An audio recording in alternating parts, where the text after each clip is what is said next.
Hey friend, welcome back to Hey Wait. I got my throat coat tea. I'm all ready to go.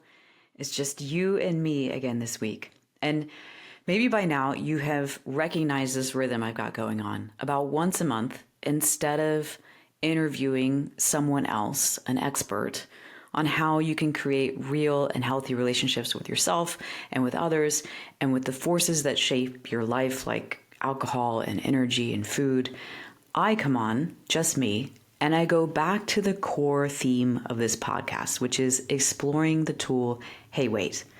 And in previous solo episodes, I have talked about the origin story of Hey Wait, and I've taught the 3 steps to using Hey Wait with yourself and with other people. And I've talked about what you say once you say, hey, wait, to someone else. So if you haven't listened to those episodes yet, I'd recommend you go back to listening to them because they build upon each other and they're designed to help you be able to actually use these 2 words as a way to create a pause in a moment where you're not having a good experience of yourself and to pivot to either considering yourself or asking someone else to consider you. Because if you're listening to this, I know that you really value and care about connection. You want to be real in your relationships and you want to be true to yourself in your life. And I also know that you've probably been in more than one-sided relationship in your life. And you've felt alone or unknown around other people, even people you're close to. And that you tend to give yourself away when you're around other people. And I know that this doesn't feel good. And I know that you've been trying to make it feel better. And I know that sometimes you probably still get in your own way or find that you know better but can't do better when it comes to how you actually speak or behave. And I understand all of that because I have been there too. And I wanted to come on today to give you another embodied practice that you can play with to help you be more yourself when you're in another person's orbit, and to like how you show up and to like who you are in your relationships. And this one's about what happens in your body when you need to say something important, because I've found in myself and in working with hundreds and hundreds of clients over the years that there tends to be a pattern of subtle posturing in relational dynamics when you feel uncomfortable. You either will go one up, like you have to dominate to be heard, or you'll go one down, like you think your truth only matters if the other person validates it or agrees with you. And look, we all do this. These are strategies, usually totally unconscious, that we've learned to use to stay safe or to be liked. But if you're trying to have a real moment of real connection, these strategies will get in the way because they're not based in connection. They're based in control or avoidance.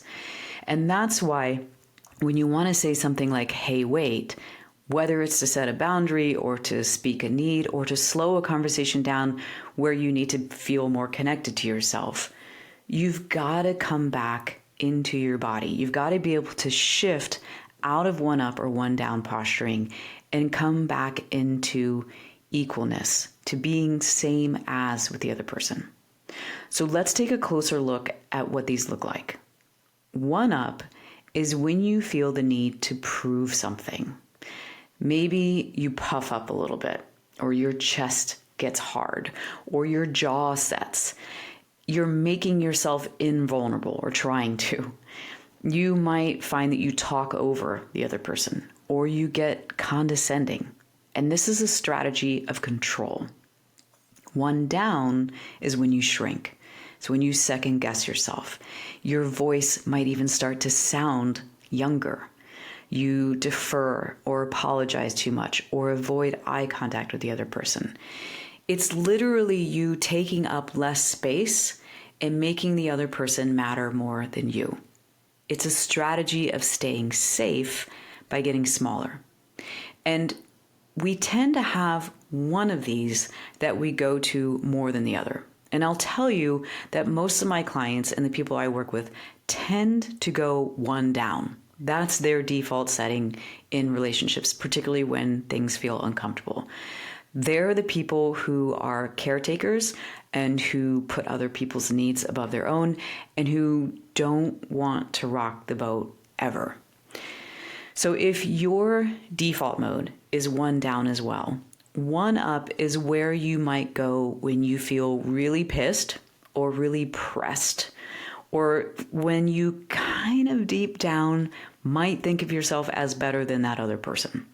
Or you're far enough removed from that person that you feel like you can take on that role of having more power. So for example, it might be with someone like in a customer service situation. Like you are flipping tired of being on hold and getting passed around from one person to the other, and nobody's actually helping you with your issue.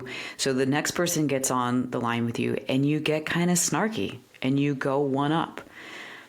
You are like wielding some power with them. The other place that you might go one up is with people that you're really close with, like a sibling or a partner. And in a dynamic, let's say, where they haven't pulled their weight or you're pissed about something, you might go one up to let off some steam.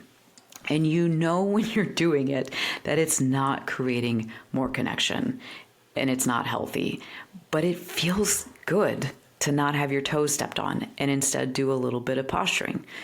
So like I said, most of us have one that we default to. And I would imagine that you're more likely to go to the one down position, if I had to guess.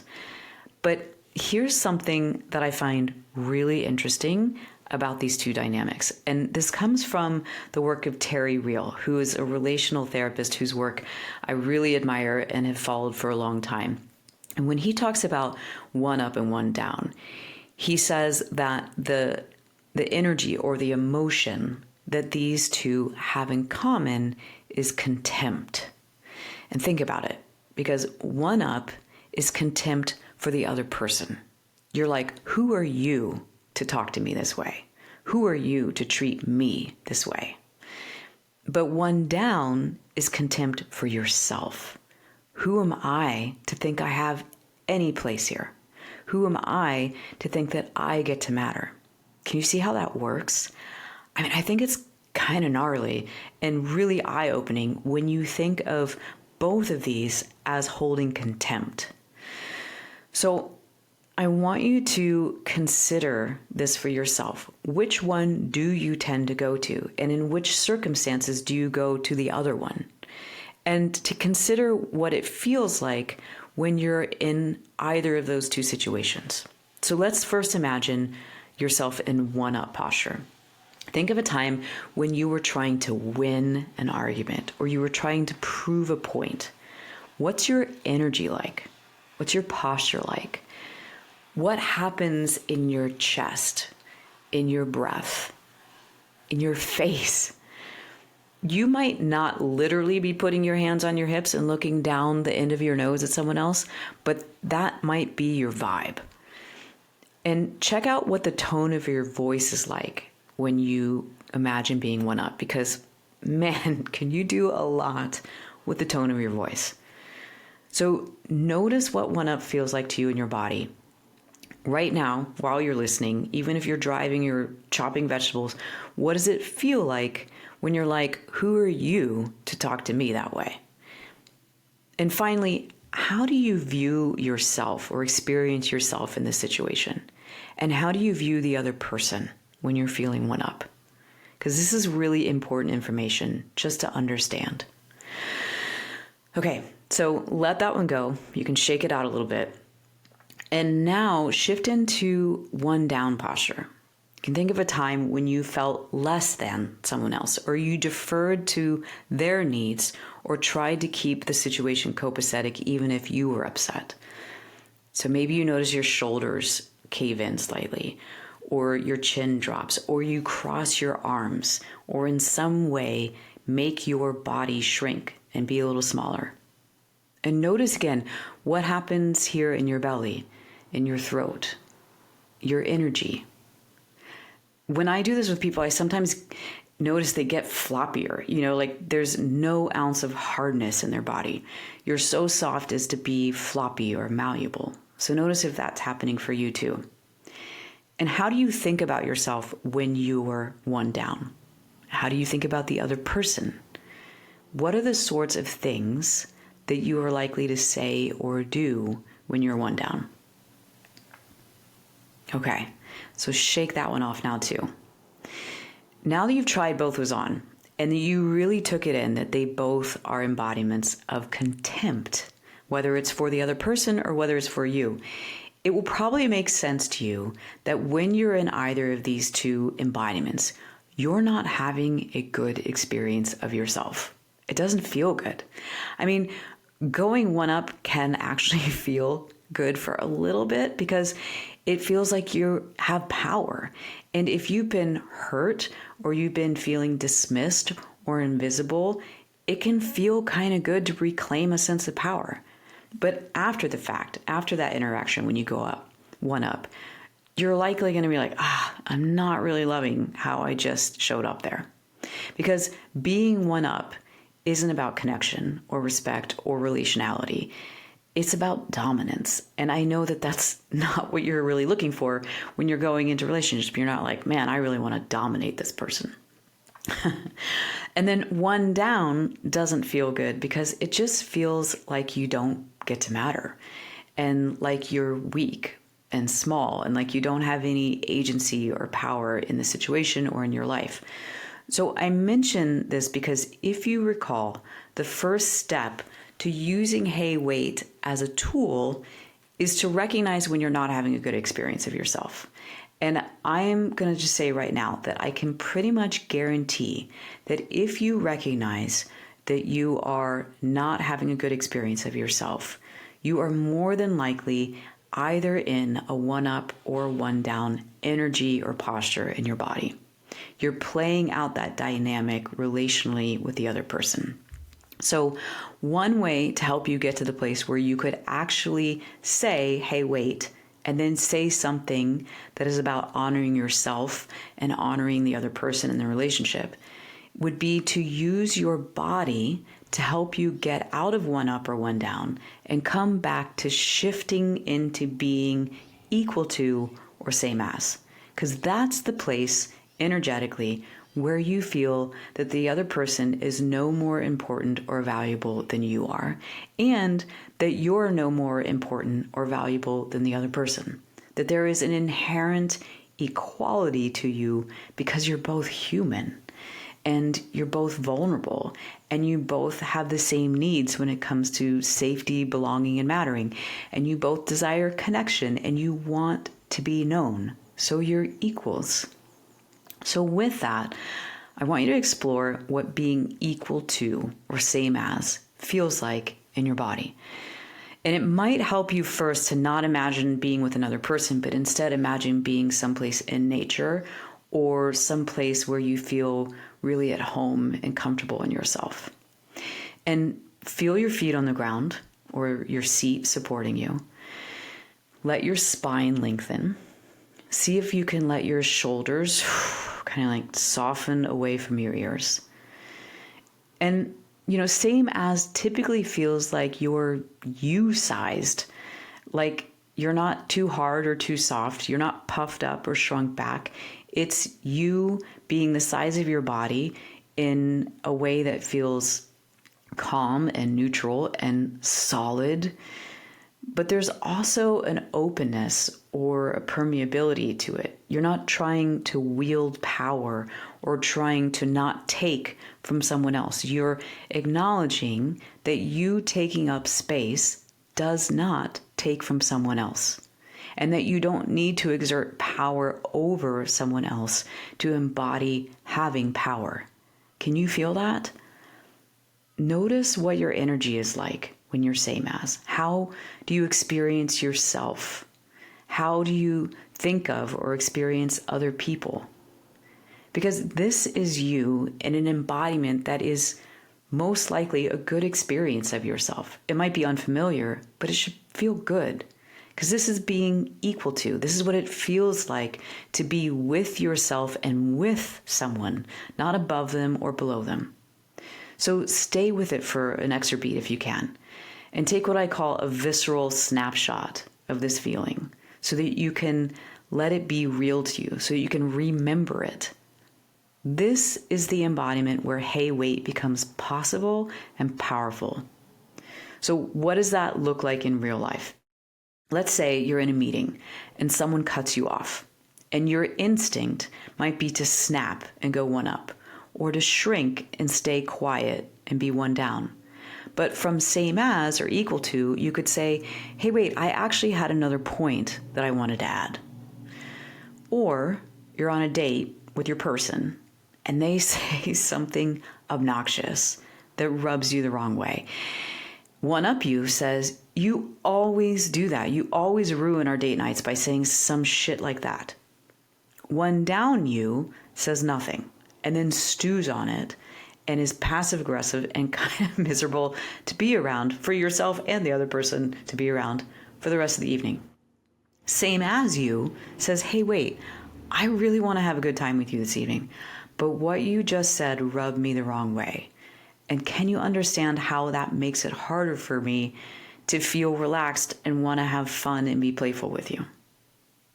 This is the relational power of your body having your back so your nervous system can be more regulated and you can respond from a felt sense of being grounded in your own worth rather than reacting from posturing. And by the way, this is what's called a bottom-up approach to behavior change, as opposed to a top-down approach. Bottom-up means you're using your body to help you change your mindset and the way you think, and then to change your behavior. It's the somatic approach. Top-down means that you're using your cognitive mind and trying to change thoughts and belief systems to change your behavior. And there is a place for both. But when it comes to changing behaviors that are linked to how you've tried to keep yourself safe, or linked to big emotions, or linked to trauma, research shows that the bottom-up approach is more effective when it comes to staying emotionally regulated, and it leads to more lasting behavior change. And this is why I so love the somatic approach, because it's effective. You can feel it working. So your homework is to start being curious in situations that you're in and ask yourself, am I being one up here or am I being one down? And if so, what happens when I come back to being equal to? And you'll notice that, at least in my experience in working with people and me doing this, it really is a choice. It's something that once you notice energetically how you're feeling, you can shift it kind of like that. And once you shift your body into that equal to state, it becomes a lot easier for your mind to find words that follow, hey, wait. Whether you're on the phone with the customer service rep, or you're talking with your sister about vacation plans, or you're having a conversation with your neighbor about that tree that's on your property line and you're trying to figure out who is going to pay to have it trimmed. Whatever the situation is, whoever the person is, I want you to start making sure that you're in an equal to embodiment, and then see how that feels and what becomes possible for you. Because this is one of the most powerful tools you can use for getting to have a good experience of yourself in someone else's orbit. This is one of the best tools you can use for learning how to actually be relational with another person, rather than be stuck in the power dynamics or be playing out strategies or manipulations based on old traumas and old conditioning. So give it a try, because you can do this. You've got this. And if this landed for you, you love this practice, or if you get a chance to try it out this week, I would love to hear about how it went for you. And if this is something that you think would benefit someone you know, because I kind of think this would benefit just about anybody, share this episode with them, because we're all in this together. And once someone you know knows about one up and one down and equal to, you get to be each other's accountability buddy. They're the person who you can say, oh man, I just blew it in that conversation. I was totally one down the whole time. Because it helps to have someone who understands this language and someone who understands what you're up to and can cheer you on when you have moments of success, because you're going to have them if you try this. I promise you. Okay, before I go, one last thing. There's something really exciting that I want to share with you. I have got a book coming out. Yay! It's called Stay With Yourself. And it's a collection of my personal essays that I originally sent out over the years as newsletters. And they're about what it means to become someone your nervous system can trust, someone who can meet yourself with presence and honesty, someone who can like who you are when you're around other people, all the stuff that we talk about here at Hey Wait. And many of you have been asking me for a long time to put these essays into a form that you can hold, you can underline, you can gift to someone you love, or you can come back to when you need a voice that reminds you that you're not alone. So I have been working on it, my friend, and it's looking like the book's going to come out in either late August or early September. And I'll share more soon about how you can get your hands on it and when.